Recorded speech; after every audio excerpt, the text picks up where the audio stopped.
Thank you. So, good afternoon, everyone. I am here to talk about the metabolic theory of mental illness. And yes, it is that bold and audacious, and some of you might think stupid of me to say.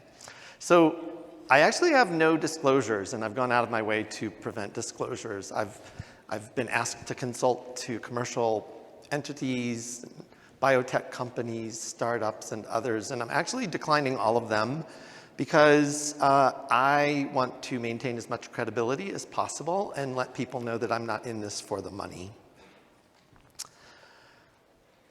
This really is a bold and audacious theory. And so I want to quote somebody who also proposed a bold and audacious theory, Albert Einstein. Creating a new theory is not like destroying an old barn and erecting a skyscraper in its place. It is rather like climbing a mountain, gaining new and wider views, discovering unexpected connections between our starting point and its rich environment. But the point from which we started out still exists and can be seen, although it appears smaller and forms a tiny bit of a part of our broad view gained by the mastery of the obstacles on our adventurous way up. Where we start still exists. Pills can help mental illness. Psychotherapy can help mental illness. Electroconvulsive therapy can help mental illness. Those facts still exist with the brain energy theory. Those treatments harm some people. Those facts still exist within the brain energy theory. So with that, I invite you to climb a mountain with me. And as we start climbing this mountain, we look out on the landscape and we see a crisis in the world today. Prior to the pandemic, mental and substance use disorders affected about 1 billion people on the planet. Rates are even higher now. Mental disorders are now the leading causes of disease, burden, and disability in the United States and throughout the world. The problem is not access to care, although that is a problem. The problem is that our treatments fail to work for far too many people. Why can't we do better? What's the problem? The problem is that nobody can answer this fairly simple question. What exactly causes mental illness? All we know are risk factors. And these risk factors get lumped into the biopsychosocial model. We say that there are biological factors, things like neurotransmitters, genetics, hormones, and inflammation. There are psychological and social factors, things like trauma, neglect, poverty, loneliness, that all come together to cause mental illness in different people in different ways, around different diagnoses. But how do these fit together? Nobody knows. Now I want to climb this mountain a little more so that maybe we can start to get some perspective on that question and the answers that can maybe broaden our view and lead to new treatments. And I want to start with correlations. Correlations don't prove causation, but we have very strong correlational evidence, decades if not centuries of this evidence, linking what we call mental illness with all of the disorders on the right-hand side of this slide. Obesity, diabetes, cardiovascular disease, Alzheimer's disease, and epilepsy. For example, people with chronic serious mental disorders, 2 to 3 times the rates of obesity and diabetes. People with mental illnesses, higher rates of cardiovascular disease. People with depression, about twice as likely to develop Alzheimer's disease. But get this, if you have schizophrenia and live to the relatively young age of 66, you are 20 times more likely to also be diagnosed with Alzheimer's disease or dementia on top of your schizophrenia, 20 times. People with mental disorders are more likely to develop seizures. Elderly people with depression, 6 times more likely than others. to develop an unprovoked seizure. But what if we look at it the other way around? People with obesity, 25 to 75% more likely to have a mental illness. People with diabetes, twice as likely to have depression when that depression occurs. It lasts 4 times longer than it does in people without diabetes. Cardiovascular disease, 3 to 5 times the rates of depression. Alzheimer's disease, almost 100% of Alzheimer's patients will have mental symptoms. Depression, anxiety, agitation, insomnia. 40 to 50% of them will have hallucinations and delusions. These are the hallmark symptoms of what we call schizophrenia. So think about it. If you have schizophrenia, you're 20 times more likely to get Alzheimer's disease by the age of 66. And if you have Alzheimer's disease, there's a 50-50 chance you're going to develop the hallmark symptoms of schizophrenia. We cannot talk about root causes of mental illness without talking about root causes of these other disorders. And in fact, people with mental disorders are aging prematurely and dying early deaths. It has long been known that people with chronic serious mental disorders like chronic depression, bipolar disorder, and schizophrenia have a shortened lifespan, anywhere from 7 to 30 years of lifespan reduction, depending on what study you look at. But in fact, a recent study published in Lancet of a population of over 7 million people tells us something more dire. All of the mental disorders are associated with increased risk of shortened lifespan. This includes ADHD, personality disorders, mild anxiety disorders, depression, all of them. What are they dying of? What are these mentally ill people dying of? Everybody thinks suicide. Oh, those crazy people must be killing themselves. Well, yes, the mentally ill do have higher suicide rates, but in fact, that's not the primary cause of death. They are primarily dying of heart attacks and strokes and diabetes and Alzheimer's disease, but just at a younger age. Why? This hasn't gone unnoticed, folks. World Health Organization issued a report in 2016 to try to answer this question. Why? 1, factors related to the individual's behavior and or his or her disorder. The mentally ill are overeating and under-exercising. It's those pills that we're prescribing. They cause weight gain. So maybe it's not all their fault.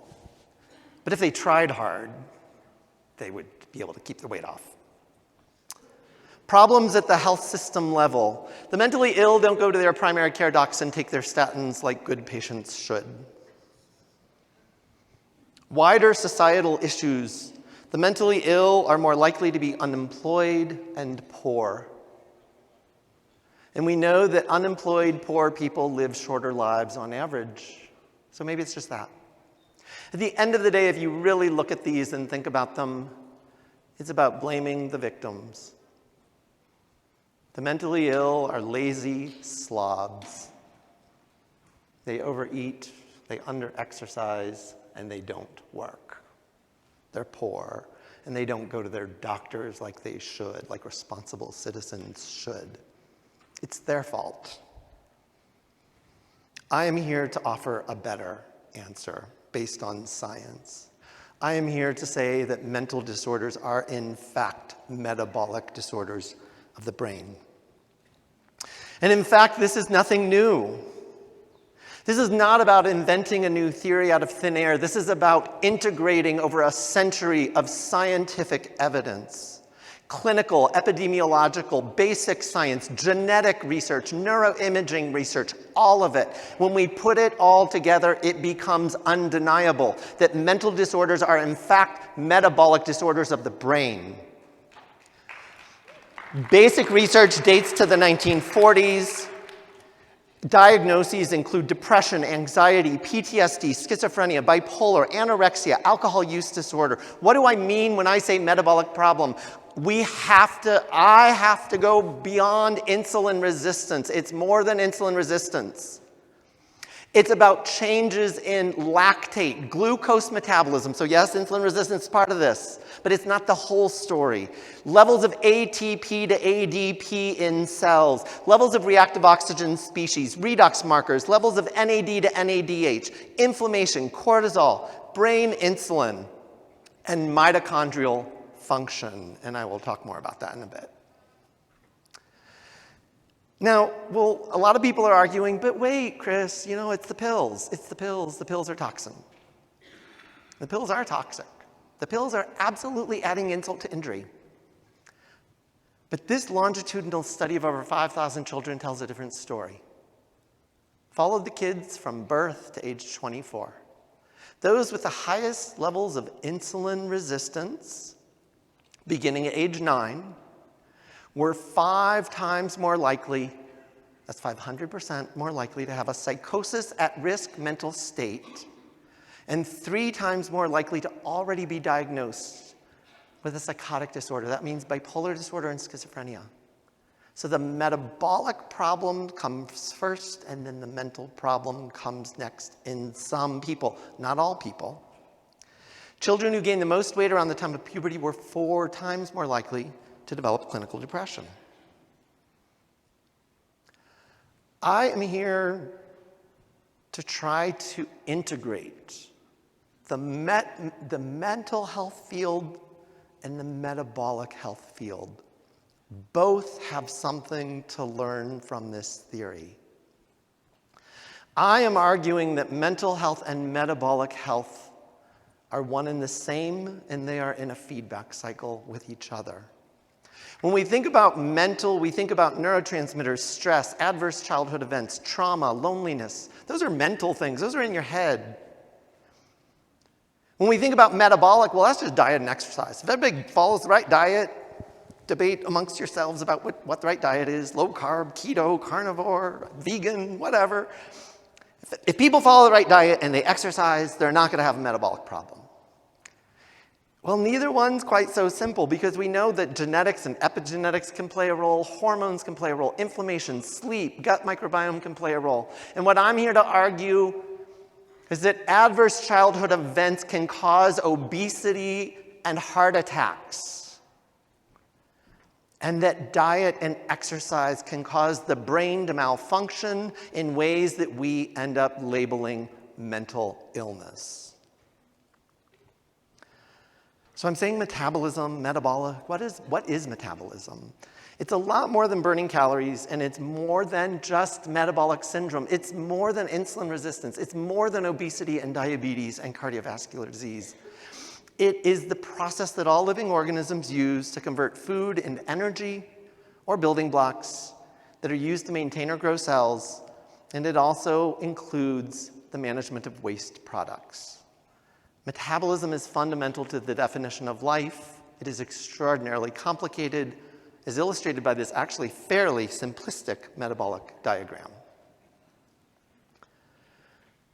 So metabolism is everything. So what, Chris Palmer? You're saying it's metabolism? Well, what the hell does that tell us? That's just kind of, you're just saying mental disorders exist in the universe then. Big deal. So what? Well, when we ask the question, what controls metabolism in the human body, we actually start to get some useful information. I am here to argue that the single factor most important in metabolism are mitochondria. Most people know mitochondria as the powerhouse of the cell, but I'm here to tell you they are so much more than that. This is an area of cutting-edge research in the entire medical field, spanning numerous disciplines: metabolic health, aging field, cancer and oncology, and mental health and neuroscience. They are critical players in metabolism. There are hundreds or thousands of them in each cell. They are highly dynamic. They are not just little stationary powerhouses. They are moving around cells, fusing with each other, budding off from each other. And in fact, when you do a deep dive into the science of mitochondria, they are the unifying link of all of the risk factors that we know about mental illness. They play a direct role in the production and regulation of key neurotransmitters like dopamine, serotonin, GABA, and glutamate. They play a powerful role in epigenetics, and that means the expression of genes in the cell nucleus. They play an instrumental role in the production of some key hormones, such as cortisol, testosterone, estrogen, and progesterone. They are affected by and/or affect sleep, drugs and alcohol, trauma, stress, adverse childhood events, exercise, diet, gut microbiome, inflammation. Mitochondria are sensors of our environment, and they respond to our environment. And that includes diet, absolutely, but it includes sleep and stress, psychological stress. So what causes mental illness? I am here to argue that mental disorders are in fact metabolic, are due to metabolic and mitochondrial dysfunction or dysregulation. These mean slightly different things. This is the best, most accurate nutshell I could come up with. And again, I just want to iterate, this is nothing new. 1879, diabetes is a disease that often shows itself in families in which insanity prevails. The 1930s to the 1960s, within 10 years of the discovery of the insulin molecule, we were injecting insulin into the mentally ill because scientists and psychiatrists knew about these connections then. And they desperately wanted to help the mentally ill, and they recognized they've got a metabolic problem. There's something to do with diabetes, and these mentally ill people, maybe they need more insulin. Abnormalities in lactate metabolism have been identified in people with bipolar disorder and schizophrenia since the 1940s. The mitochondrial theory of autism, 1985. All of those imaging studies that we're doing, PET scans, functional MRI, SPECT scans, what are they measuring? They're measuring brain metabolism. The mitochondrial theory of bipolar disorder, 2000. And since then, numerous theories of mitochondrial dysfunction or the role of mitochondria and mitochondrial health in numerous mental disorders. Much more important than an abstract theory or connecting the science is, well, what the hell can we do? How can we help people now? The great news is there are many metabolic treatment strategies available today. These are not going to fix and cure every single human being who's got a brain disorder. Metabolism is complex, but these are going to fix and help put into remission a lot of people, because I am seeing it right and left. Diet, exercise, sleep, the gut microbiome, managing substance use, tobacco, alcohol, marijuana, stress reduction, hormonal imbalances. You're all like, yeah, those are kind of standard health and wellness things. That's the point. I want to point out all of the psychiatric treatments that we have can be tied directly to an effect on mitochondria and metabolism. Some of them are helpful, and some of them are harmful. Let me go through just a couple of these. So, does exercise treat mental health? Well, we know that exercise can help prevent mental problems. So this large population study of over 1 million people finds a correlation. Those who exercise regularly have better mental health. The challenge with this kind of correlational study is it could be reverse causation, meaning those who are already mentally ill don't have the energy or motivation to exercise, and those who are mentally healthy do. So maybe it's just circular logic. But exercise is known to improve metabolic health, so why wouldn't it work on its own? We know from weight loss studies and diabetes studies, exercise as a solitary intervention is not very effective for metabolic health. Having a type 2 diabetic exercise and nothing more often does not reverse that diabetes. It doesn't often usually even result in sustained weight loss. Data on mental health outcomes are primarily from small, poorly controlled trials. One meta-analysis of exercise for depression actually found no effect whatsoever. Similar to the weight loss studies, exercise for weight loss is not very effective. But the World Health Organization begs to differ, and they actually say they reviewed the evidence, and they say physical activity is good for people with depression, schizophrenia, and dementia. And then Dr. Scher, for those of you who are here this morning, already reviewed some of the evidence for the ketogenic diet. For those of you who don't know, you know the ketogenic diet, I'm going to assume that. It mimics the fasting state. It is an evidence-based treatment. It is not a fad diet. It is an evidence-based treatment. Numerous randomized controlled trials for weight loss, type 2 diabetes, and epilepsy. And as a psychiatrist, I am most interested in that last one because we use epilepsy treatments in psychiatry every day in tens of millions of people. The ketogenic diet is a metabolic intervention, as Dr. Scher said, not a diet. Or we shouldn't think about it as a diet when we're using it to treat a brain disorder. It can be a diet. It can help you lose weight. I'm not here to disclaim any of that. I've been there, done that myself. So I get it, but it's more than just a diet. And we've got emerging research suggesting its efficacy in patients with serious mental disorders. Well, how the hell would a diet do that? We know more about this diet and its effects on the brain than we do any other dietary intervention because biotech companies, neurologists, neuroscientists have been studying this for decades, trying to figure out how the hell does a diet stop seizures when Depakote doesn't? How does it stop seizures when all of our best medications don't?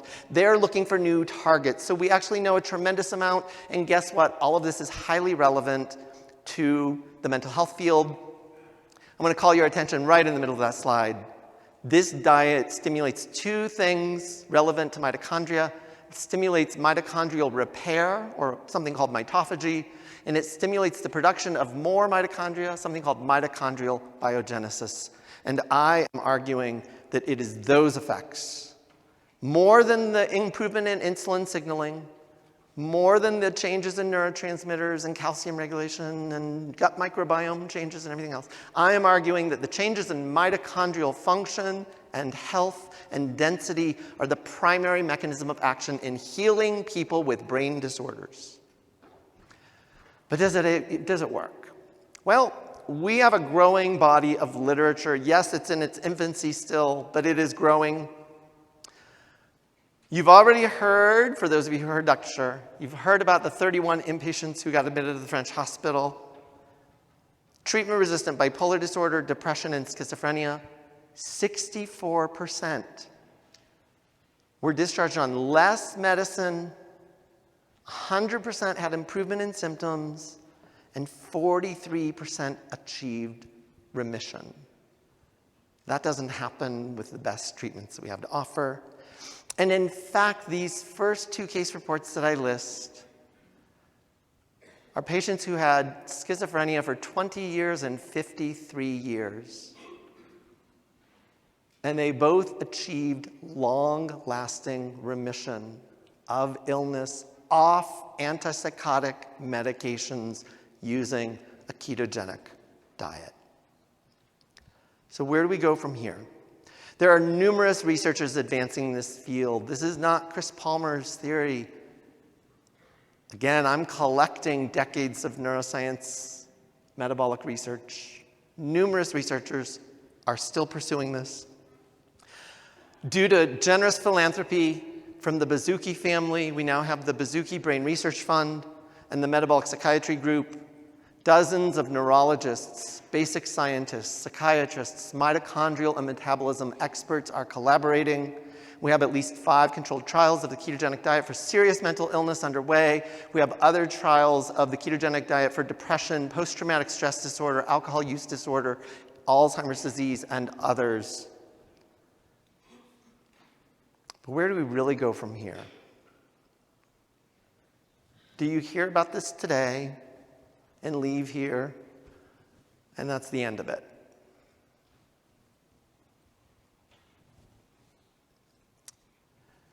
So I will tell you, as a psychiatrist who has faced people with serious chronic mental illness for 27 years and talked to their family members and had people crying in my office, begging me for better treatments, willing to shock their brain with electricity in the desperate hope to get better, willing to get brain surgery in the desperate hope to get better. I am telling you, they need better answers, and they need to know about this research. And so I am calling on each and every one of you to please, if you care about this, please get involved. We need a grassroots movement. We need people telling others about the brain energy theory or the metabolic theory of mental illness and the treatments that it offers today, but also the requirement that we have more research funding for this.